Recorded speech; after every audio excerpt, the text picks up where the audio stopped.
Dear students, class 10th maths chapter 1 का question है prove that under root 5 is irrational. हमें prove करना है अंडर रूट 5 इरेशनल है। तो इस क्वेश्चन को मेथड ऑफ कॉन्ट्राडिक्शन की हेल्प से सॉल्व करेंगे। तो इसका सॉल्यूशन करते हैं हम। तो इसको कंसीडर हम ऐसा करके चलेंगे जैसे ये कोई रेशनल नंबर है। तो लिखते हैं let under root 5 be a rational number. Rational number, और ये रेशनल नंबर है तो डेफिनेटली इसको पी अपॉन क्यू की फॉर्म में लिखा जा सकता है। So under root 5 is equal to p upon Q.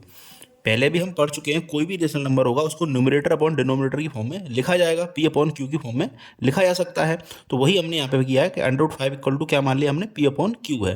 तो थोड़ा सा आगे समझते हैं। अगर ये पी अपॉन क्यू की फॉर्म में लिखा गया है तो पी और क्यू के जब भी हम फैक्टर करेंगे तो इनका वन के अलावा कोई भी दूसरा कॉमन फैक्टर नहीं होगा। जैसे इसको समझ लेते हैं। जैसे मान लो कोई भी रेशनल नंबर है 7/9, तो इस 7 का फैक्टर जो होगा वो क्या होगा, 7 × 1, एंड 9 के फैक्टर क्या होंगे, 9 × 1।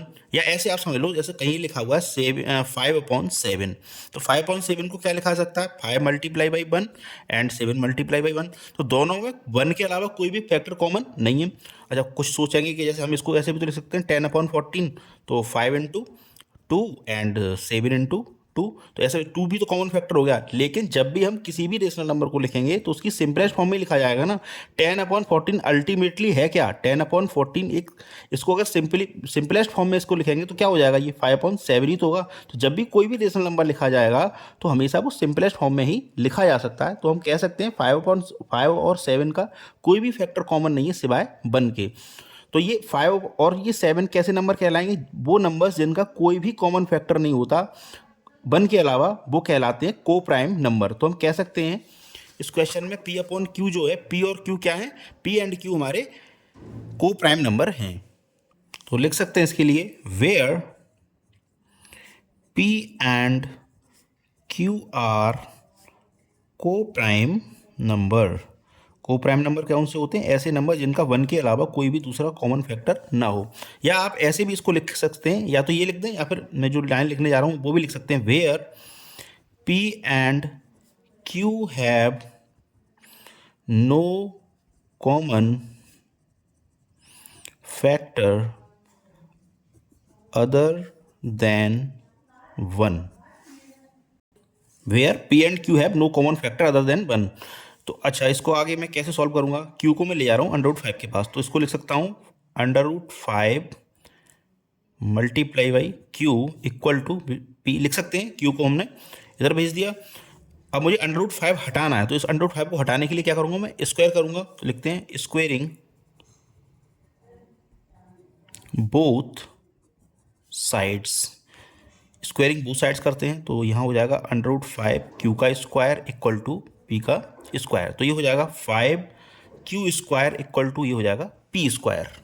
अब मुझे इस 5 को पी स्क्वायर के नीचे ले जाना है, तो इसको मैं ऐसे भी लिख सकता हूँ, q square equal to p square upon 5। लिख सकते हैं इसको ऐसे, नो प्रॉब्लम। और इसको मानेंगे हम इक्वेशन नंबर 1। अब समझते हैं हम बात को। अब इस इक्वेशन नंबर 1 से हमें क्या समझ में आ रहा है कि यहाँ क्या है, क्यू स्क्वायर इक्वल टू क्या है, पी स्क्वायर अपॉन 5। 5 जो है पी स्क्वायर को डिवाइड कर रहा है, मीन्स 5 क्या है, पी स्क्वायर को डिवाइड कर रहा है। तो अगर 5 पी के स्क्वायर को डिवाइड कर रहा है तो पी को भी डिवाइड कर रहा होगा। कहने का मतलब है अगर कोई नंबर किसी नंबर के स्क्वायर को डिवाइड करता है तो उस नंबर को भी डिवाइड कर रहा होगा। इसको समझ लेते हैं अलग से। जैसे इसको समझते हैं, जैसे 5 है हमारा, 5 जो है 10 को डिवाइड कर देगा। तो 5 10 को अगर डिवाइड करेगा तो 10 के स्क्वायर को भी तो डिवाइड कर रहा होगा, है ना। अगर 5 10 को डिवाइड करता है तो 5 10 के स्क्वायर को भी डिवाइड कर सकता है, बिल्कुल कर सकता है। अगर 5 10 के स्क्वायर को डिवाइड कर रहा है, कहने का मतलब 10 का स्क्वायर क्या है, 100। 5 अगर 100 को डिवाइड कर रहा है तो 5 10 को भी तो डिवाइड करेगा, बिल्कुल करेगा। तो वही हम यहाँ पे कंसिडर कर रहे हैं कि अगर यहाँ पर 5 जो है पी स्क्वायर को डिवाइड कर रहा है तो 5 पी को भी तो डिवाइड कर रहा होगा, बिल्कुल कर रहा होगा। और ऐसा केवल 10 के स्क्वायर के साथ भी नहीं, आप और भी जाके चेक कर सकते हैं, और भी नंबर के साथ इसको चेक कर सकते हैं आप। तो लिख देते हैं इसके लिए, here 5 divides P square, also 5 divides P.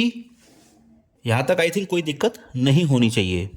तो यहाँ से हमने क्या समझा, 5 जो है p को डिवाइड कर रहा है, तो हम p को 5 इंटू समथिंग की p को हम 5 इंटू समथिंग की फॉर्म में लिख सकते हैं। कैसे, वो समझ लेते हैं। जैसे मान लो 5 10 को डिवाइड करता है, तो 10 को हम लिख सकते हैं 5 इंटू 2, बिल्कुल लिख सकते हैं। 5 हमारा 15 को डिवाइड करता है, तो इसको क्या लिख सकते हैं 5 इंटू 3। 5 हमारा 35 को डिवाइड करता है, तो क्या लिख सकते हैं 5 इंटू 7। 5 हमारा 50 को डिवाइड करता है, तो क्या लिख सकते हैं 5 इंटू 10। 5 हमारा 75 को डिवाइड करता है, तो क्या लिख सकते हैं 5 इंटू 15। तो कहने का मतलब है अगर 5 से कोई भी नंबर डिवाइड हो रहा होगा तो उसको 5 इंटू समथिंग की फॉर्म में लिख सकते हैं। जैसे यहाँ 5 जो है p को डिवाइड कर रहा है, तो हम क्या लिख सकते हैं 5 को, तो यहाँ 5 p को डिवाइड कर रहा है, तो हम क्या लिख सकते हैं 5 इंटू समथिंग। तो समथिंग के लिए थोड़ी देर के लिए हम यहाँ पे r कंसिडर कर लेते हैं। जैसे 5 हमारा p को डिवाइड कर रहा है, तो p को हम क्या लिख सकते हैं 5 इंटू आर। जो हमने समथिंग है वो हमारे लिए क्या है, यहाँ पे फिलहाल r है, तो हम p की जगह क्या पुट करेंगे 5 इंटू आर। तो लिखते हैं putting p equal to 5r in equation number 1।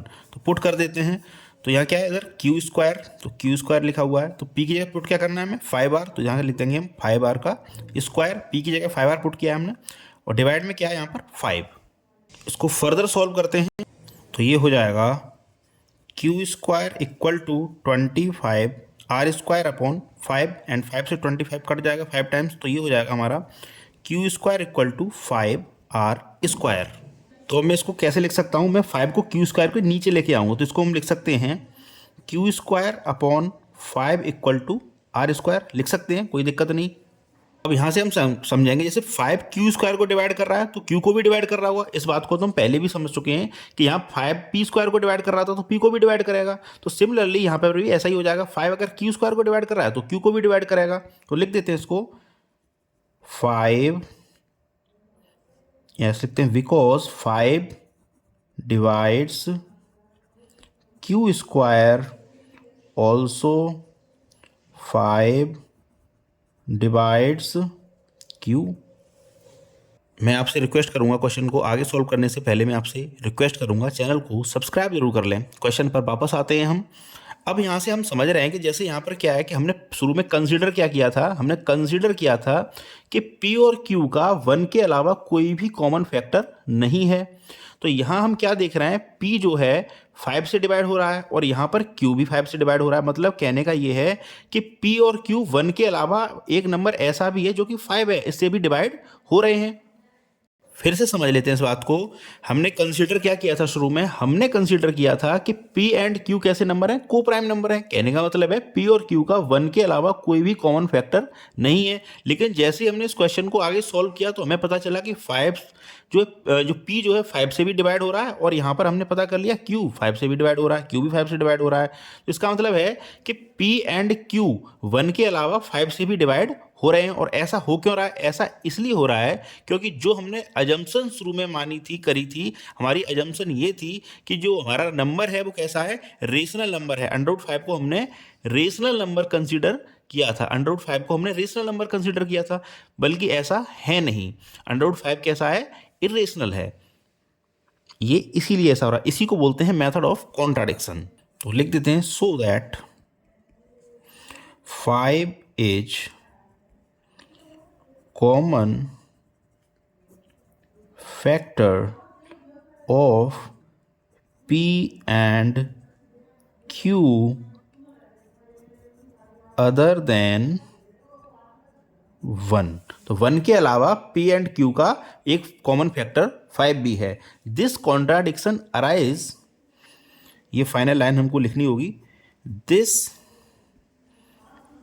contradiction arise due to our wrong assumption। So √5 is irrational। यही हमको प्रूव करना था। तो thank you very much for watching. Request है आपसे इस चैनल को जरूर सब्सक्राइब कर लें। Thank you very much for watching.